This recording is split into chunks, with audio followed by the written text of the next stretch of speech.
When I went to school, I got a part-time job working for a menswear store on Bloor Street. It was at a car stop. The name of the store was Sam Lebo.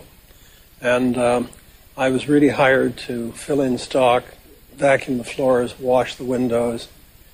I watched salespeople tending to customers, and I watched men in their quandary as they thought about what they were going to purchase and the pain that was on their face, visibly.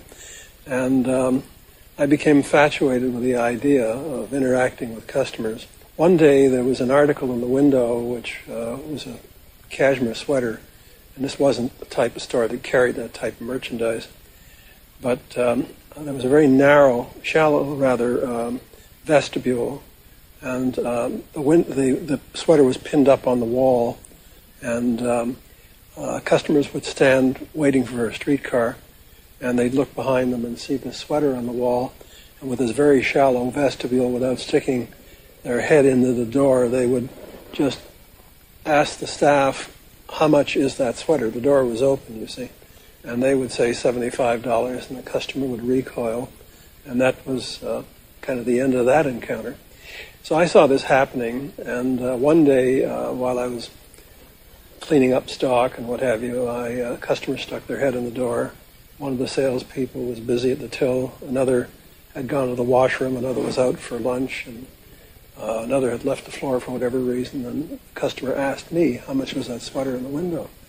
And I said, oh, do you mean this one? I turned my back, went around the back of the counter, which was right adjacent to the window, went to the wall, pulled out the sweater, turned around, and the customer was in the store. So I laid the sweater out in front of them, and I, out of my curiosity in the past, had gathered some product knowledge. And I told them it was a 4-ply cashmere. It was hand-looped around the neck, and there were intarsia diamonds, that is, diamonds that were sewn in by hand in those days. And I got him to stroke the sweater, and I indulged his tactile sense and developed his appreciation for the craftsmanship. And I said, and if you wish, you can leave me $20 as a deposit or some deposit on it, and I'll put one away for you, either for your own use or one for giving before Christmas. The customer gave me a $20 deposit, and that was my first sale. Well, the staff were aware of this, and since people frequently stuck their head across the threshold and asking the price of the sweater, and they, being more annoyed than anything else, would turn to me and say, Mr. Rosen. And I would look at the sweater and say, oh, you mean this one? Go back behind the counter, turn around. Customer was in the store. I said, gave him my pitch. I said, you can purchase this or you can leave me a deposit, whichever might be the case. About 2 weeks later, I had sold probably 3 dozen of these sweaters where they hadn't moved a one up to that point. I was challenged. There was a counter of ties. It was neckwear by Countess Mara. Had this little crown embroidered at the bottom of the tie. And they were at $10. The average tie was $2.50. I got some knowledge on the product, what made it special, and I made it my business to sell these Countess Mara ties, which meant trading people up from $2.50 to $10. And I was successful in doing that, and I was just having a great time. And then my employer said to me that a vendor had come in with a suede jacket, which again was foreign to his mentality. It was a windbreaker. And he thought that the vendor felt that he could sell this as a Christmas gift. And what did I think?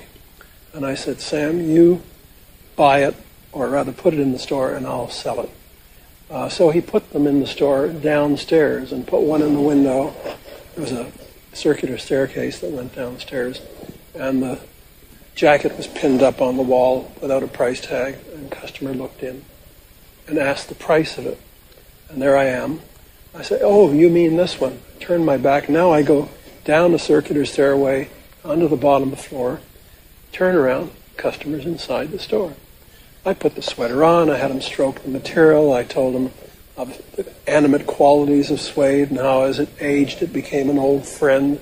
And I twisted and turned up the collar and one thing or another. And I suggested they leave me a deposit or purchase it if they wish for Christmas. And I'm having rate of success selling suede jackets. It was before Christmas when I was to write my Christmas exams that I got infectious mononucleosis and became very feverish. And I was in bed for approximately 10 days. And lying there, I thought to myself, where is this all going to lead me? You know, I really love the customer contact. I love selling and handling apparel. I think this has got to mean something to me. So my father, who was a former veteran, who had a veteran's priority to buy a truck, was in the junk business, would take trips out to small communities and buy a load of junk, bring it into Toronto and sell it the same day or the next day, from which he earned a meager livelihood, but nevertheless put bread on the table. And I said, Dad, I was just getting out of bed after this fever spell, and I was very weak. I said, Dad, I want to take a ride with you. And we were going to get an Aquay. And so we drove out to get an Aquay, and I'm sitting in a cab with him, and neither of us are speaking.